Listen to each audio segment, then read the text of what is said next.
Մեկ էլ վայ համալիրում բան ա եղել։ Այն հիմա տարածված է ու ամեն բանի տակ խաչեր են դնում, այն տոնածառի բաներից։ Ընդ որում ոչ մեկ չի հետևում։ Ես շատ ուշադիր հետևում եմ։ Մի ամսից այդ լուսերի կեսը խփում է։ Ոչ մեկ էլ չի մտածում, որ դա պետքա փոխել։ Կարևորն այն է, որ առաջին օրվա բացումնարին նկարեցին Facebook-ում գցեցին։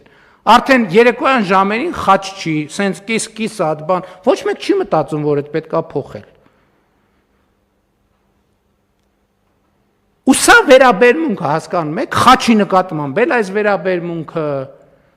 հավատի նկատմամբ էլ այս վերաբերմունքը, եկեղեցու նկատմամբ էլ այս վերաբերմունքը, բայց որ հիմա մեկը նախաձեռնություն անի, ասի եկեք տանենք համալիրի գլխին մի հատ մեծ խաչ տնենք,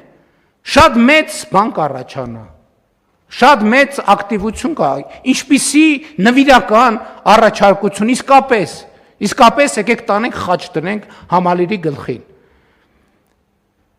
Հանկարծ հարսանի, ոչ մի բան հանկարծ ընդեղ տեղի չունենա, այդ որ լավ հոգեհանգիստ լինի, կարելի անել, բայց հարսանիք, թող գնան Դուբայում անեն, թող գնան Վրաստանում անեն, թող գնան ուրիշ տեղեր անեն, սա ինչ հարսանիք անելու տեղ է, այդ ձեր ցավը տանում, Հայաստանը ձեզ համար հարսանիք անելու տեղ է։